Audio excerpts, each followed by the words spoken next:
네, 하나님께서 오늘 주일 이배배로 모이신 우리 성도님들에게 오늘 말씀을 통해서 또 우리 찬양과 우리 예배 전체를 통해서 그리고 성도 간의 교제와 또 섬김, 봉사 그리고 여러분 많은 교회 안에서의 활동들을 통해서 여러분 몸된 주님 몸된 교회 은혜를 베풀어 주시는 줄 믿습니다. 설교는 목사의 설교는 여러분이 예수님을 향하도록 그리고 하나님 말씀이신 성경을 잘 배우도록 가이드 역할을 합니다. 그래서 목사의 설교가 그런 의미에서 중요하고 또 여러분이 매일 설교를 묵상하고 방향을 잡아야 되는 거지 설교 자체가 큰 목적이 있지는 않습니다. 크고 거룩한 목적은 여러분이 하나님께 있고 또 예수 그리스도에게 있다는 사실을 알려드리고 그런 신앙생활을 우리가 다 같이 해갔으면 좋겠습니다. 그래서 저도 이렇게 설교할 때는 주의 종으로 설교를 하지만 내려가서 찬양하거나 예배를 참석할 때는 저도 성도로서 온 마음과 정성을 다해 찬양하고 또 함께 성도로서의 위치에서 제 역할을 감당을 하게 됩니다. 그래야 저도 건강하게 이 신앙생활을 하고 또 그런 건강한 신앙생활이 바탕이 돼서 또 제 파트인 설교 사역이나 신방 사역을 잘 할 수 있다고 생각합니다. 여러분도 마찬가지겠죠? 여러분들도 성도로서의 위치를 지키고 또 거기서 성실하게 신앙생활을 해야 또 하나님 말씀으로 우리가 함께 연합해서 사역할 때는 여러분의 역할을 다 하실 수 있다고 생각이 듭니다. 그런 의미에서 옆 사람에게 한 번만 인사해 주셔도 좋을 것 같아요. 하나님 말씀에 은혜를 받읍시다. 이렇게. 제가 노아 설교를 오늘까지 하고요. 다음 주부터 이제 아브라함에 대해서 우리가 공부를 할 건데 오늘 노아를 한 편을 더 하게 됩니다. 우리 창세기 7장 13절부터 24절까지예요. 제가 읽어드릴게요. 창세기 7장 13절부터 읽겠습니다. 곧 그날에 노아와 그의 아들 셈, 함, 야벳과 노아의 아내와 세 며느리가 다 방주로 들어갔고 그들과 모든 들짐승이 그 종류대로 모든 가축이 그 종류대로 땅에 기는 모든 것이 그 종류대로 모든 새가 그 종류대로 무릇 생명의 기운이 있는 육체가 둘씩 노아에게 나와 방주로 들어갔으니 들어간 것은 모든 것의 암수라. 하나님이 그에게 명하신 대로 들어가매. 엄청 중요하죠 이게. 여호와께서 그를 들여보내고 문을 닫으시니라. 홍수가 땅에 40일 동안 계속된지라. 물이 많아져 방주가 땅에서 떠올랐고 물이 더 많아져 땅에 넘침에 방주가 물 위에 떠다녔으며 물이 땅에 더욱 넘침에 천하의 높은 산이 다 잠겼더니 물이 불어서 15규빗이나 오르니 산들이 잠긴지라. 땅 위에 움직이는 생물이 다 죽었으니 곧 새와 가축과 들짐승과 땅에 기는 모든 것과 모든 사람이라. 육지에 있어 그 코에 생명의 기운에 숨이 있는 것은 다 죽었더라. 지면의 모든 생물을 쓸어버리시니 곧 사람과 가축과 기는 것과 공중의 새까지라. 이들은 땅에서 쓸어버림을 당하였으되 오직 노아와 그와 함께 방주에 있던 자들만 남았더라. 물이 150일을 땅에 넘쳤더라. 아멘. 아멘입니다. 방주는 하나님의 은혜라는 제목으로 말씀을 나누겠고 우리가 지난주와 그 전주에서 노아의 언약이 무엇이다 그리고 노아의 믿음이 무엇이다 이걸 공부를 했기 때문에 오늘 방주에 대해서 조금 다루고 우리 다음 인물로 넘어가려고 합니다. 하나님이 노아에게 주신 언약은 오라의 언약인데 이게 뭐냐면 오늘 본문에 보면 창세기 6장 13절 14절에 보면 제가 아까 성경 봉독하다가 중요하다고 한 부분이죠. 이 방주를 누가 준비했죠? 하나님이 다 준비하셨죠. 노아가 설계한 게 한 개도 없습니다. 하나님이 이렇게 만들라, 이렇게 해라 다 준비하셨습니다. 심지어 방주의 문을 누가 닫으셨죠? 마지막에 하나님이 닫으셨어요. 뭐 어떤 그 비디오에 보니까 노아의 방주 영상에 보니까 노아가 이렇게 탁 닫는 장면이 있는데 그건 성경 제대로 안 보고 만든 거죠. 오늘 본문에 보면 하나님이 노아의 방주문을 직접 닫으셨어요. 직접 여시고 직접 닫으셨어요.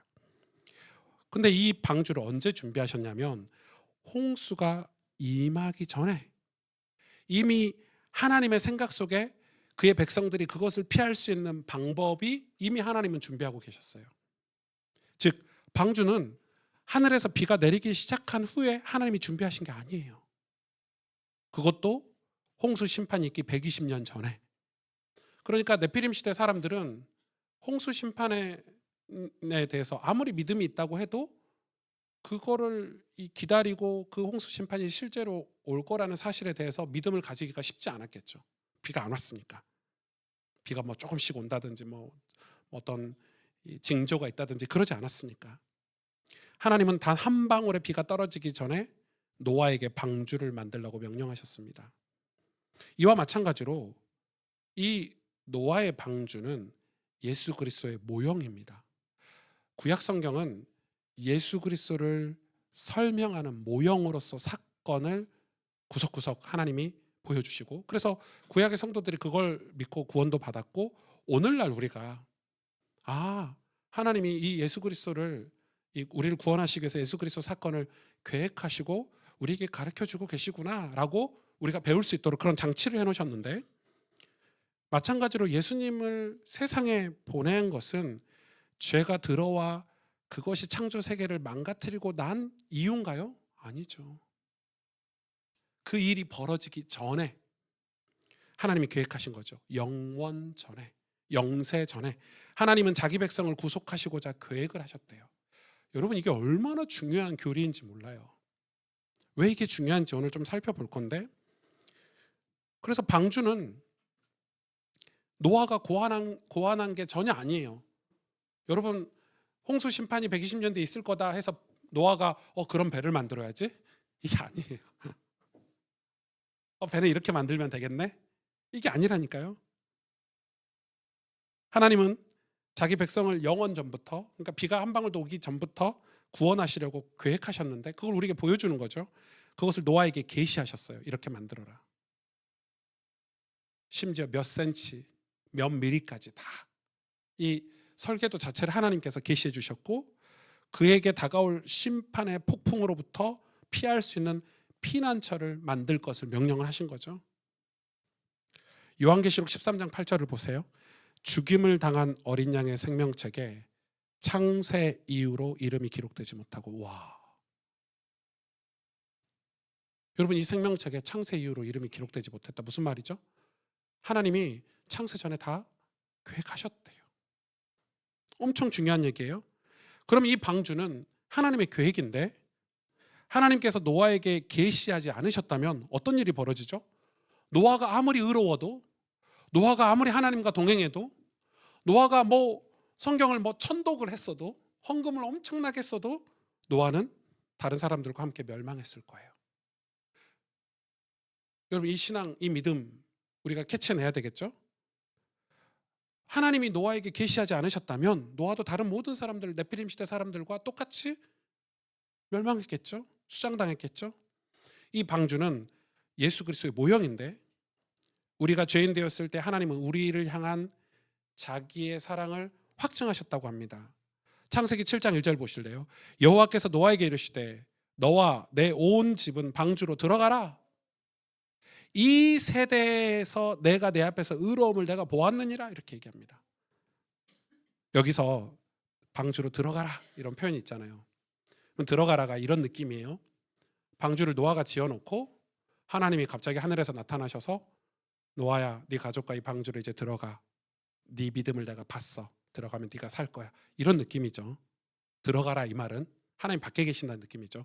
원어는 이 번역이 조금 수정이 돼야 돼요. 번역은 조금 합리적으로 이해하기 쉽게 들어가라고 했는데 원어는 뭐냐면 come이에요. 오라. 오라. 어디죠? 이 느낌은 완전 달라져요. 방주 안에 누가 계십니까? 하나님이 계시는 거예요. 들어오라. 이리 오라. come이에요. come. 하나님은 정확하게 오라, come으로 말씀하셨어요. 은혜로운 초청이에요. 여러분, 가라는 것은 물론 우리 선교사들과 전도자들에게 가라 이렇게 하지만은 이 문맥상, 단어상 가라는 노아가 하나님으로부터 약간 멀어지는 걸 함축하고 있죠. 근데 오라는 방주에서 하나님이 그와 함께 계실 것을 암시하는 거예요. 내게로 오라 이 말은 내가 너와 함께 하겠다는 걸 암시한 단어예요. 들어가라 이 말은 나 너하고 함께 안 할 수도 있어. 들어만 가. 이 말이고, 오라 이 말은 내가 방주 안에 있을 테니까 나하고 함께 하자 이 말이잖아요. 완전 다른 의미가 있죠. 근데 이 원어는 오라예요. 들어오라예요. 하나님 함께 하시겠다는 거예요. 이것은 우리가 복음 안에서 발견하는 것과 동일한 개념이죠. 마태복음 11장 28절에 주님이 이렇게 말씀하셨어요. 수고하고 무거운 짐진 자들아 다 내게로 오라. 주님이 자기에게 오래요. 내가 너희를 쉬게 하리라. 오라라는 단어는 성경에 500회 정도 나와요. 500회 정도 나오는데 오늘 본문이 그 오라가 첫 번째로 사용된 본문이에요. 그러니까 노아의 방주는 엄청 성경에서 첫 번째로 사용된 은혜라는 단어, 오라라는 단어가 많이 들어있어요. 처음 사용한 단어가 많이 들어있어요. 하나님은 항상 그 이후에 개인의 마음과 양심에 호소하셨어요. 내게로 오라고 초청하신 거예요. 우리의 양심에, 우리의 영혼에 늘 하나님 호소하셨어요. 지금도 하나님은 우리 보고 오라고 자기 자신에게 초청을 계속하고 계세요. 지금도. 왜 초청하실까요? 왜 하나님 그 일을 500회나 하셨을까요? 성경 속에서. 그리고 왜 방주여야만 할까요? 더 정확히 말하면 방주는 예수 그리스도의 모형이라고 그랬죠. 왜 예수 그리스도여야만 할까요? 방주는 절대적으로 안전한 장소이기 때문에 그래요. 보실래요? 창세기 6장 14절에 보면 그 안팎을 역청으로 칠했대요. 그 안팎을 방주를 지어놓고 이 고페르 나무로 만들었는데 제가 이 고페르 나무까지 설교하면 오늘 시간이 막 1시간 넘어갈 것 같아서 고페르 나무도 엄청 중요해요. 이 나무도 아무거나 쓰지 않았어요. 그렇게 많은 나무가 있는데 왜 고페르 나무냐? 여러분 이 고페르 나무도 이 모세가 이 바구니를 띄워서 보냈잖아요. 그것도 고페르 나무를 사용했어요. 와, 기가 막힙니다. 여러분 성경 원어를 안 보고 성경을 알 수가 없어요. 그냥 하나님이 장치를 아무렇게나 한 게 아니에요. 그러니까 이 고페르 나무로 만들어 놓고 안팎을 역청으로 칠해서 전혀 뭐가 새지 않겠어요? 물이 새지 않겠어요. 여러분 나무로 판자로 배를 만들어 놓고 그냥 띄우면 물이 다 새죠. 다 죽습니다. 근데 하나님은 역청으로 뭔가 요즘으로 말하면 뭐 방수하는 거죠. 방수 페인트 같은 걸 칠한 거죠. 아무리 폭풍우가 쏟아지고 폭우가 쏟아지고 물결이 폭풍우가 높게 일어난다 할지라도 방주 안에는 모든 것이 안전했어요. 이러한 측면에서 방주도 예수 그리스도 안에 있는 우리의 구원의 모형이었어요. 골로새 교회 성도들에게 바울은 이렇게 말했어요. 골로새 3장 3절에 이는 너희가 죽었고 너희 생명이 그리스도와 함께 하나님 안에서 뭐 했다고요? 감추었음이니라. 여기서 죽었다는 표현은 당시의 네피림 사람들은 방주를 짓고 있는 노아의 얘기를, 선지자 노아의 얘기를 귀담아 듣지 않았어요. 왜냐하면 죽지 않아요. 난 이 네피림 시대를 살아야 되고 네피림의 문화를 즐겨야 되고 네피림 속에서 자기의 문명을 발전시켜야 되는데 지금 노아의 방주를 같이 짓거나 또 방주가 완성된 이후로도 노아가 분명히 초대했을 건데 그 안에 들어가지 않았어요. 그 말은 여기서 죽었다는 것은 자아가 죽지 않았다는 거죠. 우리가 예수님 안에 들어가려면 자아가 죽어야죠. 내가 죄인이라는 걸 인정해야 예수님 안에 들어갈 수 있어요. 근데 예수님 안에 들어가야 생명이 있는데 그 그리스도와 함께 하나님 안에 감추어졌대요. 감추어졌다는 표현 여러분 엄청 중요한 표현인데 이 골로새서 감추어졌다는 표현 바울이 구약을 정확히 이해하고 표현한 거예요. 감춰졌다는 건 뭐예요? 보호하다는 뜻이죠. 내가 숨겨졌다는 뜻이에요. 저는 영화를 주로 이제 현실적인 영화는 별로 좋아하지 않고 그 미국에서 막 다 깨부시고 하는 이런 영화를 좋아해요. 왜 영화는 현실감이 없어야 돼요. 그래야 재밌는 것 같아요. 근데 제가 뭐 되게 좋아하는 영화 중에 덴젤 워싱턴 영화를 되게 좋아하는데 그 사람 흑인 아저씨 되게 잘생긴 아저씨 나와서 덴젤 워싱턴 나오면 좀 깜짝깜짝 놀란 게 헬기가 와도 탱크가 와도 안 죽어요. 비현실적이죠. 예. 절대 안 죽습니다. 그 사람. 뭐 총 맞았는데 자기는 쏴서 한 방 맞는데 상대편은 죽고 자기는 3방 맞았는데 살아있고 뭐 어디 누가 도와줘서 살고 해서 끝까지 삽니다. 근데 이 덴젤 워싱턴 영화의 특징은 항상 어린아이나 연약한 여자가 있어요. 그 여자애나 조카나 딸이나 이런 이 보호의 대상을 어디다 숨겨놓습니다. 감춰두죠. 감춰두고 절대 나오지 마. 그리고 악당을 다 물리칩니다. 한 50명 된 악당을 다 물리치고 꺼내주죠. 그때 사용하는 감초습니다. 그러니까 그리스도 안에 있으면 그리스도께 가면 하나님이 우리를 그리스도 안에 감춰둔대요. 뭐로부터 감출까요? 홍수 심판으로부터, 진노로부터.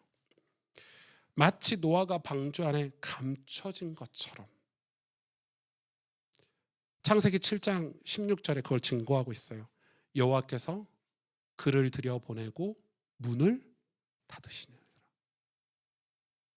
덴젤 워싱턴처럼 조카를 넣어두고 문을 꽝 닫은 것처럼 하나님이 문을 닫으셨어요.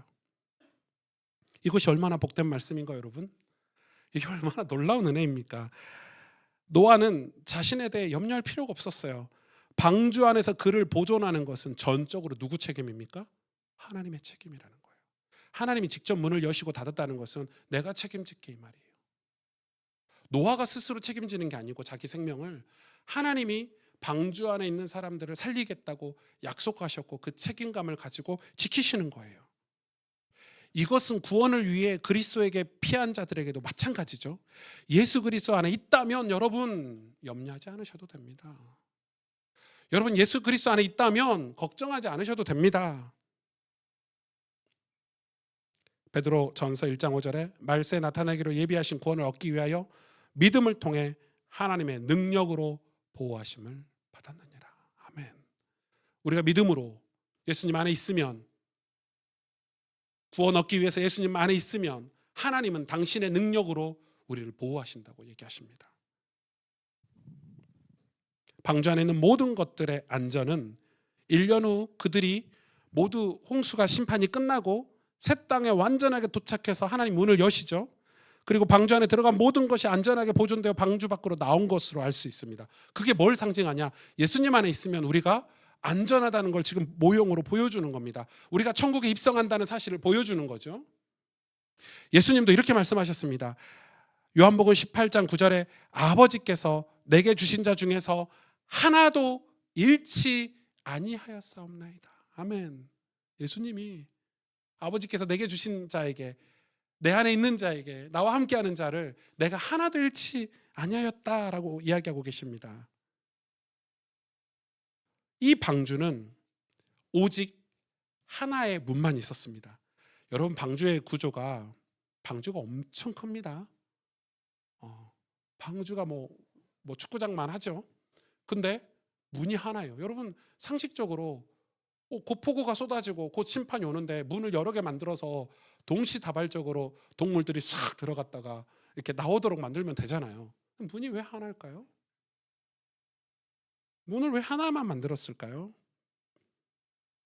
기술이 딸려서 그랬을까요?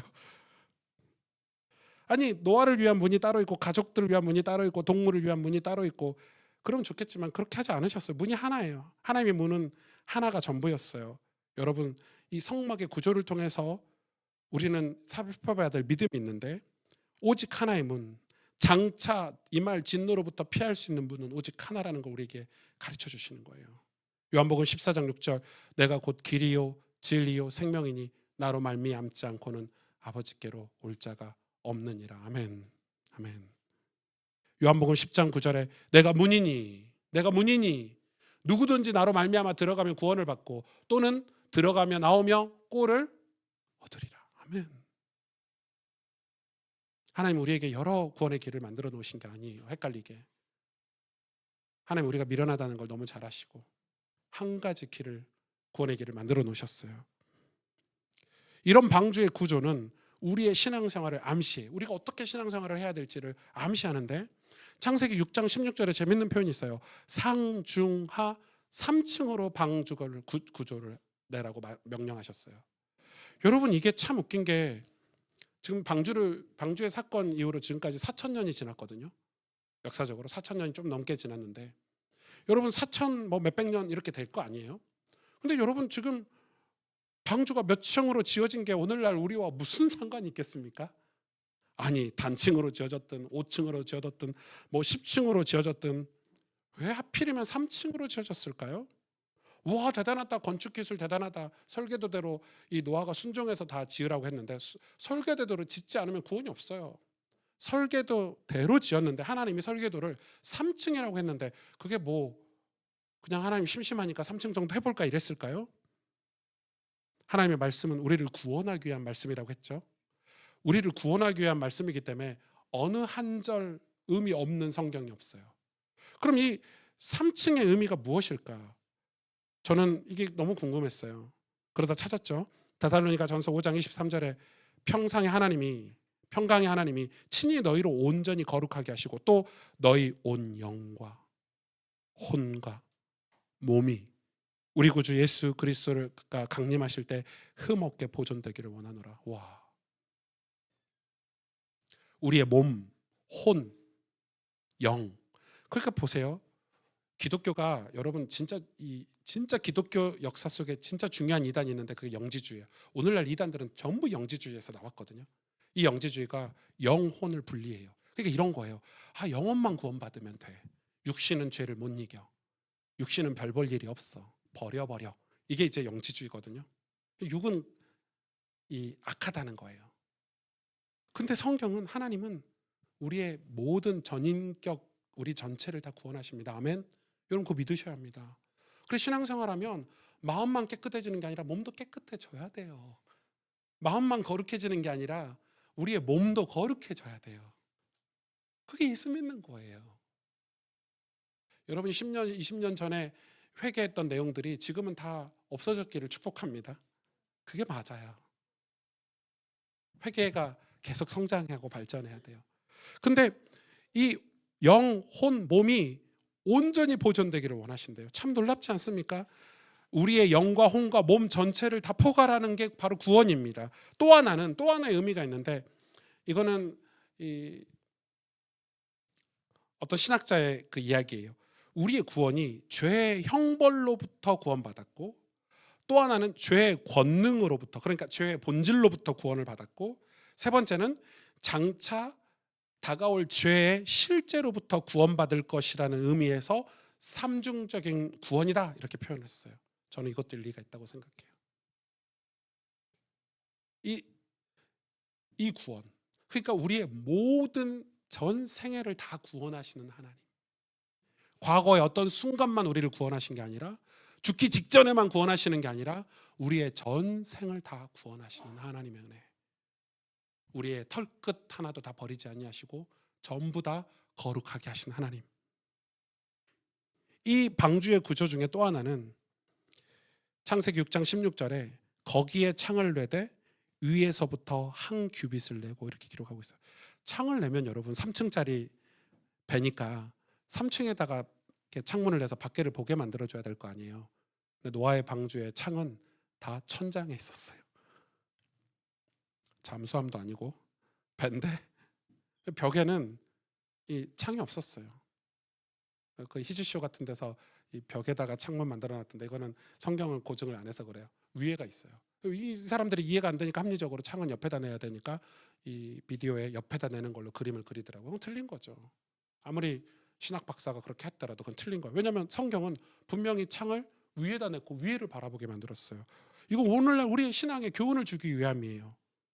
데살로니가 5장 23절 아니죠. 골로새서 3장 2절 위의 것을 생각하고 땅의 것을 생각하지 말라. 아멘.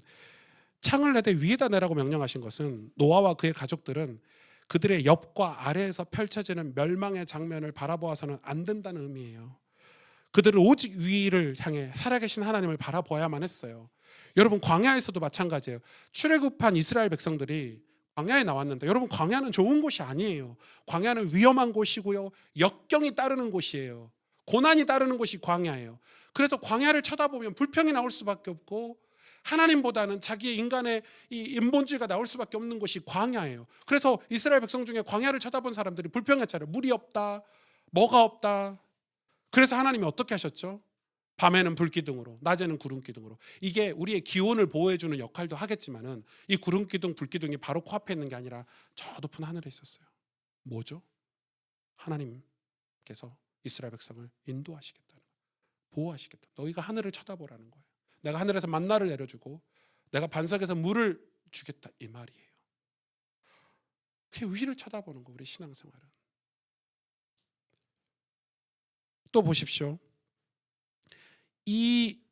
우리가 하나님을 이 광야 같은 세상을 지나는데 하나님을 바라보아야 우리의 마음과 생각이 항상 위의 것을 바라보아야 우리가 승리할 수 있구나. 마지막으로 방주는 이 방주 자체가 하나님의 은혜입니다. 방주에 대해서 여러 설교를 해야 되지만 제가 핵심적인 내용만 가지고 왔는데, 이 방주는 아까 처음에 고페르 나무로 만들었다고 했죠. 그리고 역청을 안팎으로 칠하라고 했습니다. 근데 놀라운 거는 이 역청에 대해서 제가 궁금했어요. 이 역청이라는 단어는 다른 성경에서 역청이라는 단어가 많이 나오거든요. 다른 성경에서는 역청이라는 단어를, 말 그대로 역청이라는 단어가 있어요. 제테트라는 단어가 있어요. 제테트라는 단어. 이거는 물수건이니까 물수건이라는 단어가 있을 거 아니에요. 그러면 이건 제테트라고 여기도 써야 되는데, 이상하게 여기 노아의 방주에서 역청은 카페르라는 단어를 썼어요. 물론 카페르라는 단어를 써도 문맥적으로 이상하지 않아요. 카페르라는 단어의 원 1차적인 뜻은 덮다예요. 덮다. 그러니까 방주를 이걸로 덮은 거죠. 방수를 한 거죠. 근데 단지 그런 의미인가요? 이 카페르라는 단어가 1차적인 의미는 덮다지만 구약에 70회나 쓰인 단어인데 다 언제 쓰였냐? 속죄하다 할 때 쓴 거예요. 죄를 사해줄 때 쓴 속죄. 죄를 예수님 안에 가면 죄가 속죄하다, 죄가 사라진다라고 쓰는 그 속죄 때 이 카페르라는 단어를 쓴 거예요. 와, 완전히 의미가 다르지 않습니까? 죄를 덮은 거예요. 카페르라는 단어를 써서 방주 안에 들어가면 죄를 다 발라버리신 거예요. 속죄는 뭘 뜻합니까? 죄를 덮는 피로 말미암아 이루어지잖아요. 우리의 죄는 어린 양의 피를 발라서 덮어지는 거예요. 예수 그리스도의 피로 말미암아 우리의 죄를 덮으신 거예요. 아멘. 아멘. 그게 속죄예요. 왜 그렇게 해야 되는지 하박국 1장 13절을 보십시오. 주께서는 눈이 정결하심으로, 와, 이거 믿으셔야 합니다. 악을 참아 쳐다보지 못하시며 패역을 참아 보지 못하시거늘. 하나님은 거룩 그 자체가 거룩이세요. 하나님 속성 자체가 거룩이세요. 그렇기 때문에 악을 뭐 하신다고요? 보신대요. 그래서 우리를 쳐다볼 때 카페르가 돼 있어야 돼요. 예수의 보혈의 피로 칠함이 돼 있어야, 덮어져 있어야 돼요. 그래야 우리를 양자 삼으실 수 있고 우리를 구원하실 수 있어요. 여러분, 예수 그리스도로 말미암아, 여러분 구약에 보면 이 성막 안에 지성소라는 곳이 있어요. 이 지성소에는 이스라엘의 제사장들이 많은데 이 제사장들도 못 들어갔고, 대제사장 한 사람, 제일 높은 제사장만 이 지성소에 하나님을 만나러 들어가는 거예요. 하나님 만나러 들어갈 수 있는 걸 제사장에게 권한을 줬어요. 근데 이 대제사장에게 갈 때 발에다가 줄을 묶었어요. 줄을 묶고 그 줄에다 뭘 달았냐면 방울을 달았어요. 걸어다니면 딸랑딸랑 소리 나게. 그리고 줄을 밖에다가 놓는 거예요. 왜 그랬을까요? 그 지성소는 하나님이 임재하신 곳인데 죄 있으면 바로 즉사예요. 그러니까 너 죄 있네 죽어, 이게 아니고 죄가 있으면 즉사예요. 여러분, 하나님은 거룩하시기 때문에 죄가 있잖아요. 바로 즉사예요. 그러면 대제사장이 죽었는데 누가 들어갈 수 있어요? 대제사장도 그래서 죄를 해결하고 들어가기 위해서 여러 번 제사를 드리고 속죄 제물을 드리고 해서, 근데 혹시 놓친 게 있어서 죄가 있는 상태로 들어가면 대제사장도 바로 죽는 거예요. 그러면 대제사장 시신을 꺼내러 누가 들어갈 수 있습니까? 들어가면 계속 죽는데, 그래서 방울을 달아서 소리가 안 나면 죽었구나 하고 줄을 당겨서 시신을 끄지만 됐어요. 실제예요. 근데 그 지성소 휘장을 누가 찢었습니까? 예수님이 부활하실 때 찢겼지 않습니까? 이제 하나님을 그렇게 안 만나도 된다는 거예요. 두렵고 떨림으로 안 만나도 된다는 거. 왜? 예수님으로 대제사장 대신 예수 그리스도를 통해서 우리가 하나님께 직접 만날 수 있게 된 길을 여신 거예요. 그 보혈의 피를 우리에게 덮음으로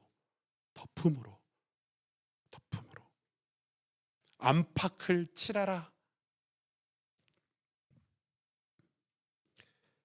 그러므로 죄는 덮어져야만 합니다. 놀라운 은혜 아닙니까? 우리의 죄는 피로 덮어져야만 하나님의 진노로부터, 심판으로부터 피할 수 있습니다. 그래서 주님의 보혈의 피는 우리의 피난처입니다. 우리 죄인은 주님만이, 그 십자가 그늘만이, 십자가 보혈의 은혜만이 우리의 피난처입니다. 로마서 3장 25절에 이 예수를 하나님이 그의 피로써 믿음으로 말미암는 화목제물로 세우셨으니 뭐로서요? 그의 피로써. 그의 피로써. 그러니까 우리가 믿음의 근거가 어디에 있냐면 우리가 믿어서 화목제물로 인해서 죄 사함을 받아야 되는데 그 근거가 어디냐면 예수 그리스도 피로써. 주님이 십자가에서 피 흘리지 않으셨다면 이 모든 게 효력이 없는 거예요. 그런데 그가 피 흘리셨기 때문에 우리의 믿음이 효력이 생긴 거예요. 근거가 되는 거예요. 그래서 저는 이 말이 너무 좋아요. 나 대신 예수님이. 여러분 이거는 예수님에게 너무 미안한데 내 죄를 예수님한테 이렇게 예수님 보혈의 피로 나를 칠해가지고 나 대신 예수님이 대신 죽은 게 너무 미안한데 그거는 여러분 진짜 복음을 못 깨달은 거예요. 나 대신 예수님이. 여러분 하나님을 섬긴다고 하면서 일상에서 예수님과 동행하지 않거나 예수님과 가까이 하지 않거나 그러면 여러분 그거는 잘못된 신앙생활이에요. 우리는 예수님이 늘 필요해야 돼요. 나 대신 예수님이. 한번 같이 고백해 볼까요? 나 대신 예수님이. 속으로 하셔도 돼요. 나 대신 예수님이. 나 대신 예수님이. 그럼 나 대신 예수님이. 나 대신 예수님이. 그게 하나님의 은혜 아닙니까? 나 대신 예수님이. 방주는 예수 그리스도의 모형이에요. 나 대신 방주가 대신 심판을 맞았잖아요. 다 보호했잖아요, 우리를. 나 대신 예수님이. 방주는 그래서 내 삶에 지어야 할 구원의 은혜예요. 로마서 4장 4절에서 5절에 보면 일하는 자에게는 그의 삭시 은혜로 여겨지지 아니하고 보수로 여겨지거니와. 보세요. 일하는 자는, 일은 한다는 거는 내가 보수를 얼마를 받고 하겠다는 이런 사람은 그의 삭시, 그 하나님의 은혜가 보혈의 피가 이 은혜가 아니고 보수로 여겨진대요. 종교인들은 그렇다는 거예요. 그런데 보세요. 뭐가 진짜 믿음이고 은혜냐고 사도 바울이 얘기하고 있냐면 이 일을 아니할지라도 경건하지 아니한 자를 의롭다 하시는 일을 믿는 자에게는 그의 믿음을 뭐로 여기신다고요? 의로 여기신대요. 아멘. 내 공로가 아니라 내 의지가 아니라 내 노력이 아니라 하나님이 방주를 전적으로 다 준비하셨고요. 창세 전에 비가 한 방울도 내리기 전에 우리가 아직 죄인 되었을 때 우리를 위해서 십자가 사건을 다 계획하셔서 우리를 구원하시기로 약속하신 사실을 믿을 때 그거를 우리를 의로 여기신대요. 여러분 그런 예수님을 믿으셔야 돼요. 이 믿음을 가지고 있어야 구원 얻는 믿음이라고 로마서는 우리에게 가르쳐주고 있습니다. 내가 이 정도 해서 내가 이렇게 해가지고 하나님이 조금 도와주시면 내가 구원받을 수 있지 않을까? 완전 틀린 믿음이죠. 완전한 믿음은 전적으로 나는 죄인인데 하나님이 준비하신 예수 그리스도의 은혜, 하나님이 사랑으로 우리에게 보내신 그리스도의 보혈의 피로 내 삶을 다 덕지덕지 바르고 칠하고 덮었을 때 우리가 그분의 아들이 되고 천국 백성이 될 수 있다는 사실. 여러분 그걸 믿는 게 믿음입니다. 하나님의 이 은혜가 여러분에게 정말 체험되어지고 충만해지고 그 은혜가 우리 삶을 지탱하는, 그 은혜가 우리 삶의 원동력이 되는, 감격해서 주체할 수 없는 그 십자가의 은혜가 저 여러분에게 있기를 주님의 이름으로 축복합니다. 같이 기도하겠습니다.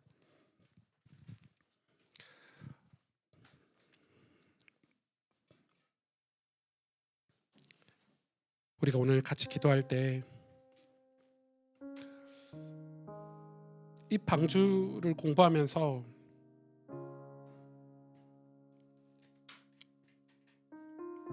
제가 예수님이 정말 예수님 안에 있다는 사실을 좀 알게 됐어요. 그런데 예수님 안에 있다는 게 그냥 막연했거든요. 근데 방주를 하나하나 공부하면서 와, 예수님 안에 있다는 게 사실이고 실제고 실존이구나. 주님 안에 있는 게 내가 고개를 들어 위로 하늘을 바라보게 하시는 은혜고, 구원의 방주를 치어서 우리를 안전하게 보호하시는 거고, 우리의 모든 삶, 3층으로 우리의 모든 삶을 다 구원하시는 완전한 구원이고, 뿐만 아니라 이 역청으로 카페르로 우리를 칠해줬다는 것은 완전한 속죄구나. 이 방주 예수 그리스도 안에 있으면 나는 완전히 구원받을 수 있는 거구나. 근데 이 방주는 전적으로 하나님의 은혜이구나. 예수님은 우리에게 완전한 은혜이구나. 하나님의 은혜가 바로 예수구나. 하나님의 은혜가 바로 예수 그리스도구나. 하나님의 은혜가 내가 어떤 행위를 해서 받은 뭔가 특별한 결과가 아니고 예수 그리스도가 하나님의 은혜이고 내 은혜이구나. 주님, 이 은혜가 내 삶을 에워싸게 해주시고 이 예수 그리스도의 보혈의 피로 내 죄를 완전히 덮어주시며 예수님 안에서 이제는 하늘 하나님을 바라보며 하나님을 의지하며 내 온 삶이 완전히 구원받기를 원합니다. 내 모든 인생이 하나님 이 구원의 은혜 속에 있기를 원합니다. 완전한 구원의 축복 속에 있기를 원합니다. 노아의 방주 안에 있기를 원합니다. 하나님, 우리의 신앙이 예수 그리스도 안에 있기를 원합니다. 주님과 날마다 동행하고 주님과 교제하며 주님에게 완전히 붙어있는, 그래서 열매 맺는 그런 신앙이기를 원합니다. 이 시간 우리 하나님 앞에 이 말씀을 가지고 함께 마음을 담아서 목소리를 다해서 기도하겠습니다. 하나님 아버지 감사합니다.